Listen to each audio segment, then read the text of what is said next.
City University Television.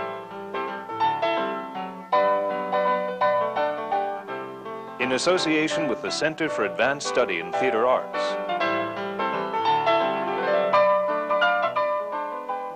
And the Harold Clurman Endowment.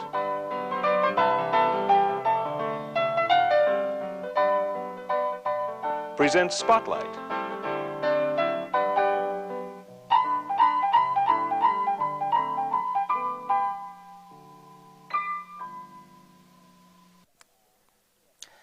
Welcome to the Harold Clurman Seminar on Theater.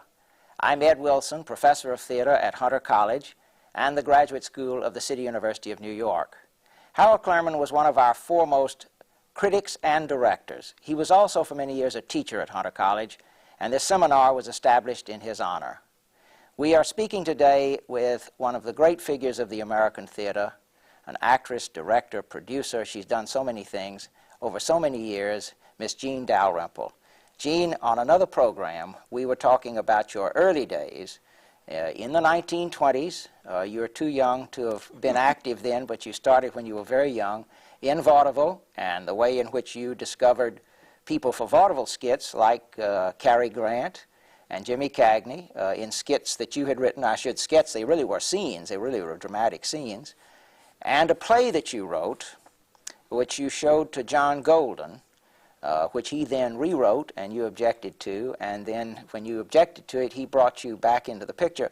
Tell us a little bit about John Golden and then about what happened with this play after you objected to what he'd done to it and he brought you into it. But tell us a little about John Golden first. Well, John Golden at that time, that was 1929, was one of the most important producers and theater owners in New York. And at the moment that I first met him, he had in his theater, the John Golden Theater up on West 58th Street, not the one that's on 45th Yes. Street. He had Eugene O'Neill's What, Strange Interlude? Strange Interlude, exactly, the one where you went out for dinner Yes. between the And was Lynn Fontanne in that production? Yes.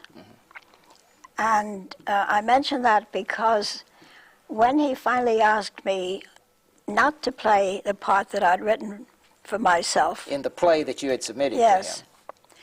to him. But to forget about acting, as he didn't think it was for me. He thought that I should study what he did and be a producer and director and playwright.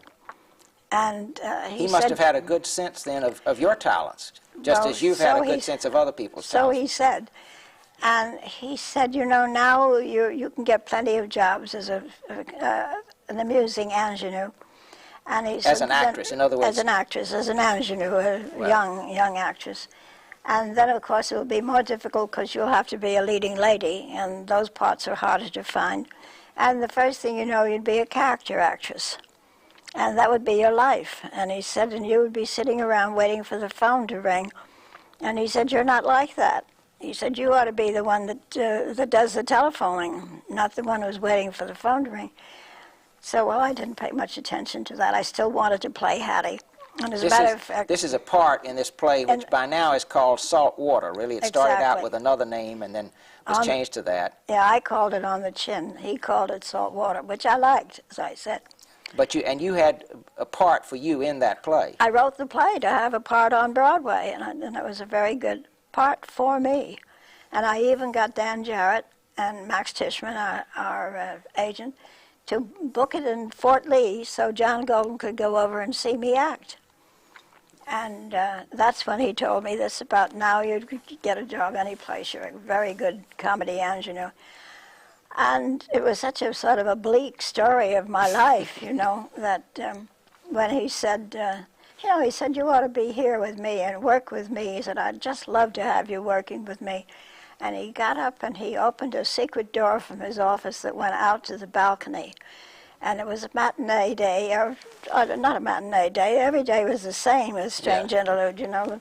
That's right, because it started in the right. afternoon and you broke for dinner Exactly. and then went on So through the evening. For a minute I didn't remember why it was on in the afternoon. And suddenly here was Lynn Fontanne playing this scene. I had seen the play. And I had this feeling, my God, I'm in the Broadway theater. And I said, you're right, this is the part I like.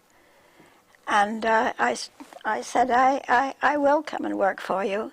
And as soon as I finished doing the work for Fitzpatrick, yes, you were writing some film scripts. I was writing, producing, and directing 2 real films for Fitzpatrick Pictures, and but still waiting to do my part in my play, which I never did. He said, "Oh, come on," he said, "let's give it." It was us right away. "Let's give it to Una Merkel, and she'll be great in it. And you'll see, she'll be stuck. She'll be an actress the rest of her life."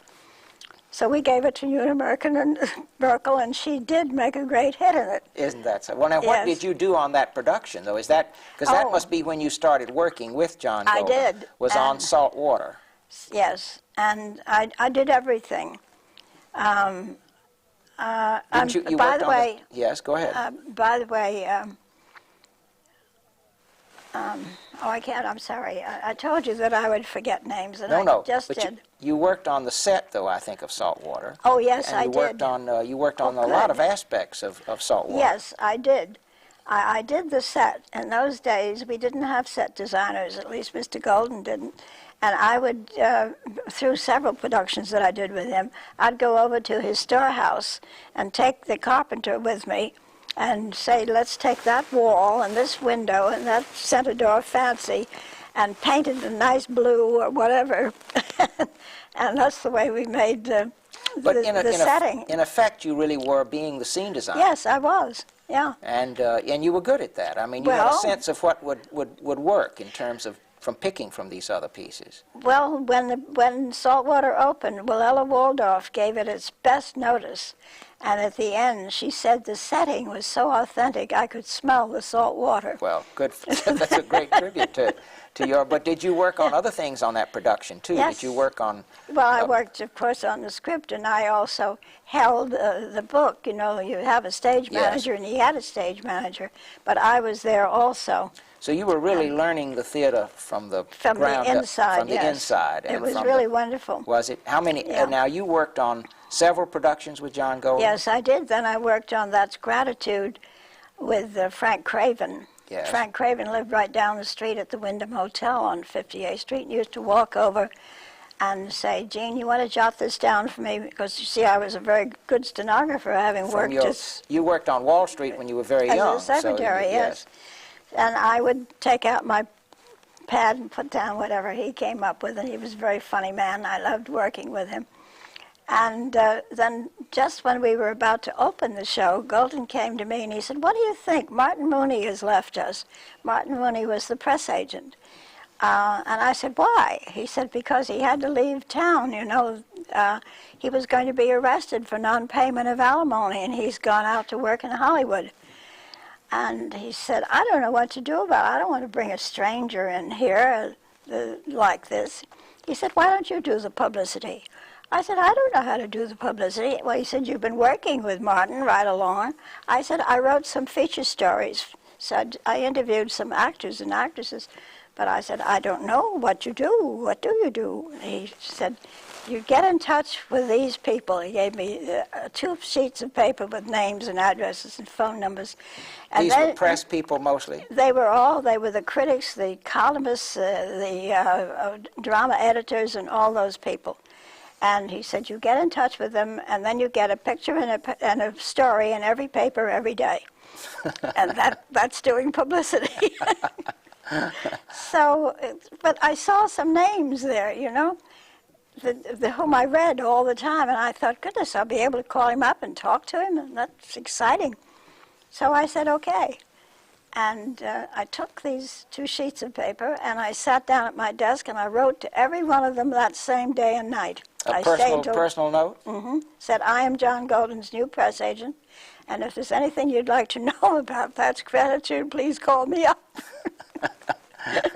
And most of them did. Did they really? Well, a lot of them knew my name from vaudeville. Yes. And as a matter of fact, in the columns they said, John Golden's new press agent is Jean Dalrymple, whom we last saw at the Riverside, or something like that. A vaudeville house. In her own act. That's funny. Well, you really... So, and let me tell you that inside of it, Golden said to me, "What are you doing, publicizing yourself or me, you know?" I said, he said, "No, it's okay, you're doing all right." And so that's when I got to do publicity.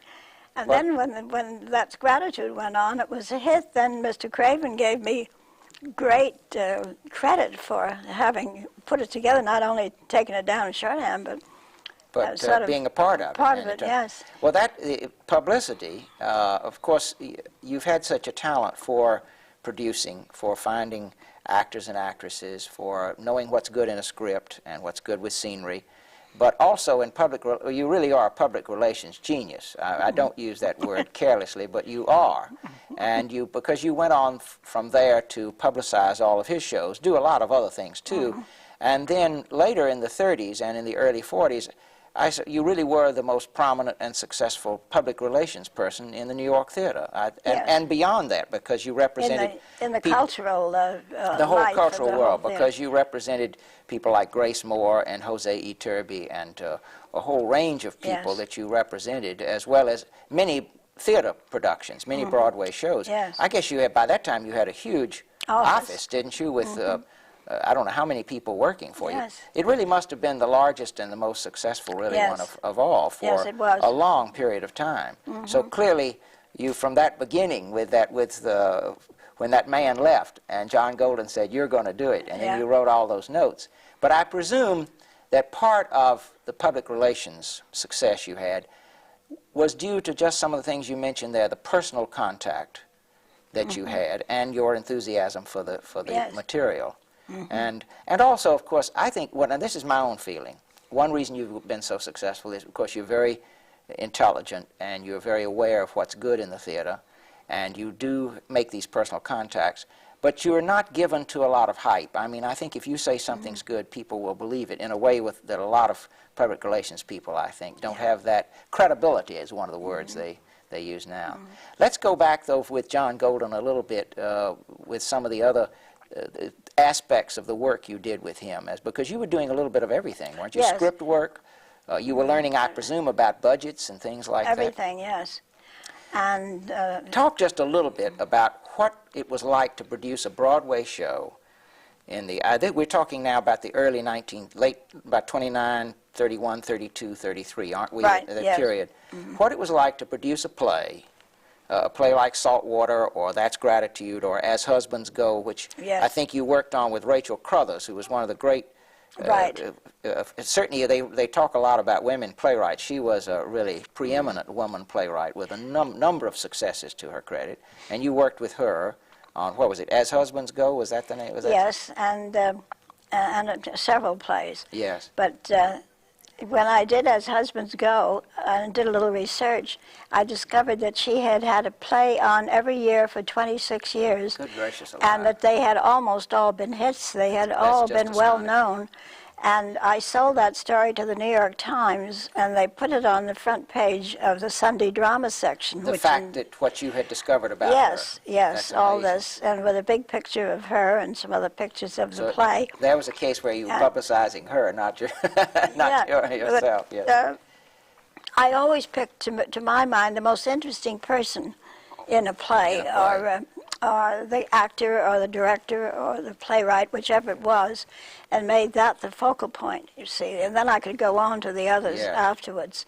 But now tell us, though, what it was like to produce one of these plays that you did work on with John Golden in that period of the early 30s, compared with producing a play today. Well, I mean, the contrast must just be extraordinary. It certainly is. Golden used to sometimes go down to Florida and play golf and leave the play to me and Dixie French as general manager. And you would do the whole thing? The two of us would do the whole thing. And what are we talking about in terms of costs now, in terms of rehearsal periods and things like that? Well, we were supposed never to run over $15,000 for a production. To mount the whole thing? Yes. And if we could do it for 10, that was better. So you're talking about between $10,000 and $15,000 to mount a Broadway show. Now, of course, there's been tremendous inflation. I mean, a dollar is not worth now what it was then. But even so, the contrast between that and I think a straight play now is $800,000, can even go to $1 million now easily. And here, so Was it easier to get plays on then than it is now? Well, of course, especially at John Golden. He had his own theater, and he said to me one time, we have to produce something. We have to produce something right away. I'm a producer. I can't just be sitting around waiting for the perfect script to come. Jean, you've got to find me a play to produce. And that was his business, to produce a play, and so I'd take the next best or the best that I could find, and we'd work on it and cast it and put it on. Well, you were involved, I presume, in casting, too, and all of this. I did all the casting. You did? Yeah. So you really learned the whole business I then. certainly did. And you were still a young person. Yes, I was. Mm-hmm. You were really still in your 20s at that time, I'm sure, and maybe even your early 20s. And so you really were a full career woman then, and really a Broadway producer in everything but name, as far as and Oh members. Yes. Golden used to say to people, you know, well, she's the producer, you know, don't thank me, she does it. And how long did you stay with him I was there for 4 years. 4 years. Mm-hmm. And do you have any idea how many plays you all? Would you produce? Well, two? we must have done 6 or 7. Oh, really? Yeah, we had several flops. You did, but yeah. Plays would not necessarily have to run for as long as they do now to be successful. Oh no! If they ran 150 times, they were a success. And you made a lot of money. You made a lot of money. Yeah.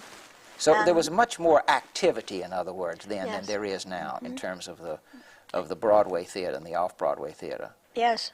Well, of course, there was nothing like off-Broadway at all. It was all I think the off-Broadway is marvelous now because this is where young people can get their experience. They used to have to go off and work with stock companies and try to get a job directing or getting a play produced or whatever they were interested in as playwrights or directors. And actors, of course, it was the only solution for them. You were out of the theater then when you left Golden for a period there in the... Yes, I went into the concert business, concert, opera, and ballet. And then I did publicity and management in that field. And that's when you would I mentioned the public relations, yes. and you began to, and you did have so many, you had Grace Moore, as I said, you have so many exceptional people who you were... I had Lily one of your Pons. Talents, what? I had Lily Pons, Lily too. Pons. You had, one of your talents, of course, has been you've been able to work with difficult people, what other people consider very difficult people to work with. I never found them difficult because, you see, having been an actress, I knew what it was to walk out on the stage, and I could understand why they would be temperamental. Grace Moore, for instance, had a terrible reputation because she insisted upon having a stretch of white canvas from the wings to the piano when she did a recital. Well, I knew why she did that. She wore a white evening gown with a little train, and she didn't want to be worrying about, you know, getting the train dirty and thinking instead of talking to herself about the music she was going to sing. She's saying to herself, darn it, I'll now have to send this out again to the cleaner, you know. Yes. And I was right. Well, I asked her, I said, is that why you insist on it? She said, certainly, of course. But she said, actually, I never thought of it the way you did. But that is the reason. Right. Well, now, tell us about coming back into the theater after having been involved in concert management and public relations and that sort of thing. Well, I came back from a trip around South America, and I suddenly came to a conclusion that I wanted to be rid of all this that I was doing. The concert management well, not yet, because I continued to do that. But I wanted to get back into the theater, and I met Alfred Deliagra, who was, as you know, a very fine producer. Yes. And he said, Gina, I have a new play, and I'd like you to do the publicity for it. I hear you're going to go back into being a press agent again. And I said, yes, that's wonderful. Of course I'll do it. And so and the next day I met Cheryl Crawford, and she said, I have a theater over in Jersey, and I don't get into the New York press at all. And she said, I think you could do that for me. Would you like to? And I said, yes. And then somebody else would ask me, and the next thing you know, I was back being a theater press agent. And so really, but I still kept the other, great many of my other people. Of the concert people and the people who were involved in music and other fields like that. which you kept for a long time. But you came back then into the theater in, as I say, this area that you are no question of a genius in, which is public relations, with some very fine people. Alfred Deliagra was one of the really great independent producers, in the way that John Golden had been and continued to be. And Cheryl Crawford had been with the group theater and then was becoming a producer on her own. Right. But again, you were not just in public relations, because I think with Cheryl Crawford and that New Jersey thing, you had ideas that they that had to do with much more than just publicity, I think. Yes, I would say to them, you know, why don't we get Tallulah Bankhead to do something, you know, and they'd say, you can't possibly get her, and I'd say, well, I think so, because years ago I did her publicity in Forsaking All Others, and I became a good friend of hers. I haven't seen her in a while, but I can go talk to her. I said, she's getting $5,000 a week. We can't afford that. I said, if I can think of the right play for her to do, she will do it. And I went to see her, and sure enough, she did it.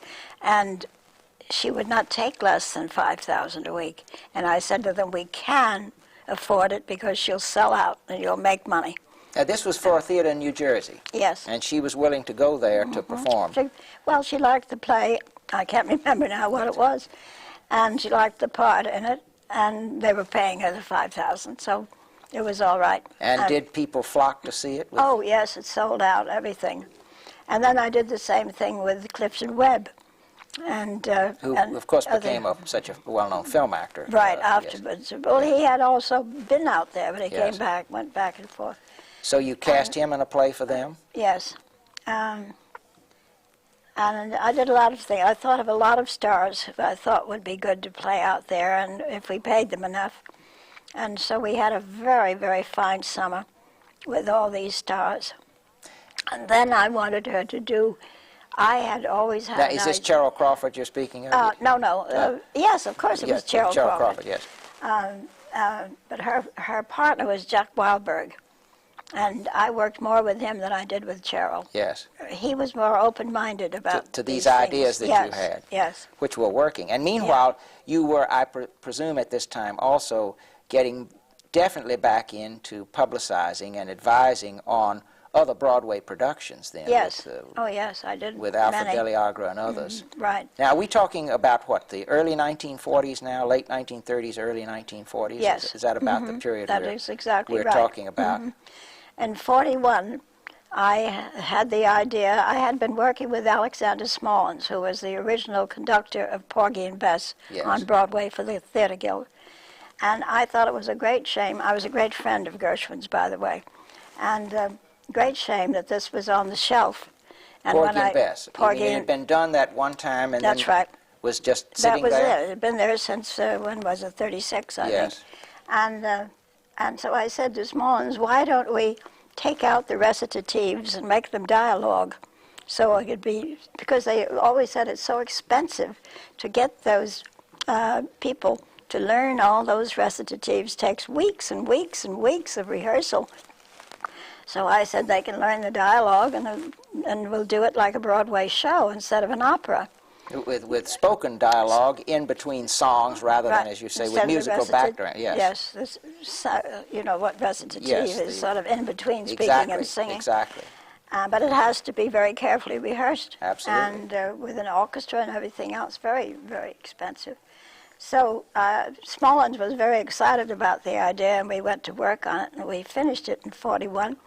And I said to Cheryl, why don't we put it on as a sort of an afterpiece now, after the whole season is over, to give it to the people as a sort of thank you for the wonderful, extremely lucrative season we've had. Now this, if I may, we've only got about a couple of minutes, so I want to finish up with this story about this theater in New Jersey, where meanwhile you were publicizing Broadway shows, but the theater in New Jersey, that it had a season which, with your suggestions about Tallulah Bankhead and Clifton Webb, had been an enormous success. And then, but the final sort of coup de grace, the sort of final thing was this production of Porgy and Bess, and they actually mounted this in New Jersey? Yes, they did, but I had, in the meantime, Grace Moore wanted to go on a goodwill tour of South America. And I thought that was more exciting than staying there and putting on Porgy and Bess. So instead of it being my production, it was Cheryl Crawford's. But really, you're the one who had the idea to take out the recitatives, and you really produced the whole thing. Yeah. So she got, that's not the only, we're going to talk about this on other occasions, but that's not the only case when other people got credit for things that really had been your idea. Yeah, But yes. I think that did that production then go on from there, that Porgy and Bess production, or was it? Well, Cheryl came to me, of course I was very hurt when I saw that it had gone on, and she hadn't said anything to me about it, and well, anyway, I didn't do anything about it, but that she couldn't raise the money. So she came to me, and I raised the money for it. So then how much do you think it was? How much? $19,000 to bring that from Jersey into Broadway. Porgy and Bess. Yes. Well, on that note, we have to end at this point in our discussion of your life in the theater, which is absolutely fascinating, and we'll have to continue at another time with those wonderful years that you spent at the City Center, because that's a whole story in itself, 25 years of producing plays and musicals. This has been the Harold Clurman Seminar, and our guest has been Miss Jean Dalrymple. Thank you so much, Jean. Thank you, Ed. Thanks a lot. Yeah.